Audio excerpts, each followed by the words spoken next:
आप देख रहे हैं कर्तव्य एवं निष्ठा का बयान, साहित्य और संस्कृति का बयान, समता की आवाज बयान टीवी। नमस्कार साथियों, मैं साक्षी गौतम। ऑक्सीजन की कमी ने चारों तरफ हाहाकार बढ़ा दी है। कालाबाजारी गर्म हो चुकी है। शमशानों में शवों को जलाने दफनाने के लिए घंटों तक इंतज़ार करना पड़ रहा है। बस्तियां दिन प्रतिदिन खाली हो रही हैं। परिवारों को शोकाकुल की स्थिति निरंतर बढ़ रही है। 24 घंटे काम करने के बाद स्वास्थ्य कर्मी चिड़चिड़े होते जा रहे हैं। ऐसी स्थिति में एम्बुलेंस चालकों की भी मनमानी बढ़ना स्वाभाविक है। 23 किलोमीटर तक की दूरी तय करने के लिए 16,000 रुपये वसूल रहे हैं। एक रात एम्बुलेंस में शव रखने के लिए 50,000 रुपये ले रहे हैं। संकट की घड़ी तो कैब चालकों पर भी आ पड़ी है। घर का खर्च चलाने के अतिरिक्त बैंक का लोन देने के लिए ये विवश हो रहे हैं। दिल्ली में 3,50,000 कैब साइलेंस बजाती मरीजों को गंतव्य स्थान तक पहुंचाती थीं, पर अब 15% ही दिल्ली की सड़क पर साइलेंस बजाती घूम रही हैं। शेष 85% एम्बुलेंस पार्किंग में खड़ी हैं। दिल्ली में 265 कैटा एम्बुलेंस हैं। 300 सरकार द्वारा किराए पर ली जा चुकी हैं। लगभग 2500 एम्बुलेंस दिल्ली की सड़कों पर घूमती नजर आती हैं। 30% कैट्स की एम्बुलेंस ऑक्सीजन की कमी से जूझ रही हैं। लॉकडाउन बढ़ने के कारण कैबों के पहिए ठहर गए हैं। परेशानियों का दंश झेलते चालकों का कहना है कि कॉल सेंटर कार्यालयों बंद होने के कारण सवारी न मिलना, कैब की किस्त, राज्य सरकारों को देने वाले टैक्स बरकरार हैं। कंपनियों ने चालकों का कमीशन घटा दिया है। एयरपोर्ट व बॉर्डरों पर हर बार निकलने पर टोल टैक्स देना पड़ता है, जबकि आय दिन प्रतिदिन घटने पर है। सरकार से जो मदद मिलनी चाहिए थी वह नहीं मिल रही है। 1 वर्ष पहले जब लॉकडाउन लगा था तब सरकार ने वित्त मदद दी। यदि लोन पर ब्याज माफ़ कर दी जाए तो यह भी एक चालकों के लिए मदद होगी। आज देश में फैल रही कोरोना वैश्विक बीमारी इतनी भयानक हो गई है कि आज इसका इलाज करना हॉस्पिटल के लिए आसान नहीं बल्कि असंभव हो रहा है।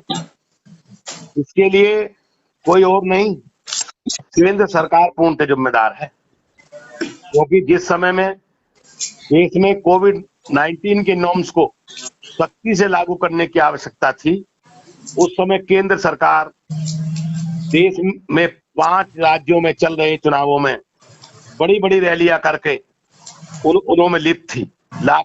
रैलियों में लाखों की भीड़ आ रही थी।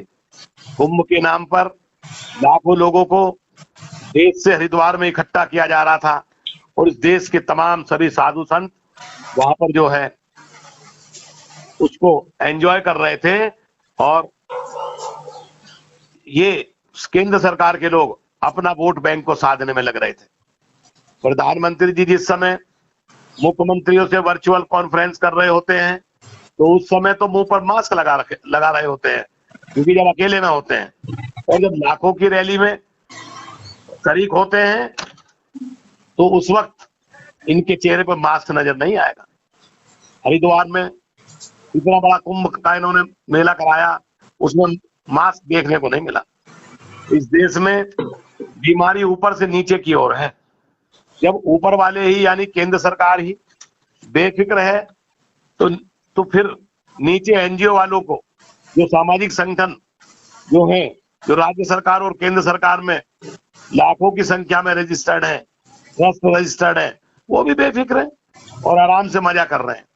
जबकि आप देखेंगे कि अधिकतर ने अपने बाईलॉज में नेचुरल कैलेमिटी और देश में आपदा स्थिति में यदि कोई आती है, देश में कोई आपदा आती है तो उसमें सबने निष्काम भाव से कार्य करने की अपनी सहमति दे रखी है। लेकिन कुछ संस्थाएं तो अच्छा काम कर रही हैं और ज्यादातर संस्थाएं जो एनजीओ हैं ये ब्राह्मणवादियों की हैं। वही देश का पैसा डकाने में लगे हैं। उन्हें काम करने की क्या जरूरत है। एक एक एनजीओ का मालिक करोड़ों करोड़ों रुपए की संपत्ति का मालिक है। एक एक मंदिर में करोड़ों अरबों की संपत्ति पड़ी है। कोई सामने इस आपदा के समय में, इस कोरोना के टाइम में कोई सामने नहीं आ रहा है।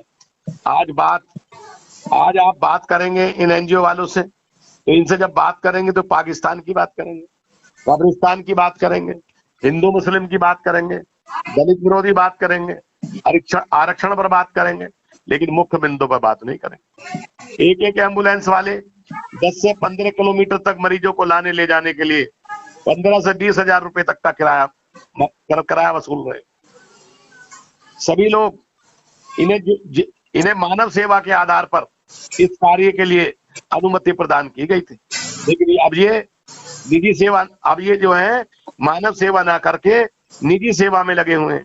क्योंकि भैया जैसा राजा वैसी प्रजा।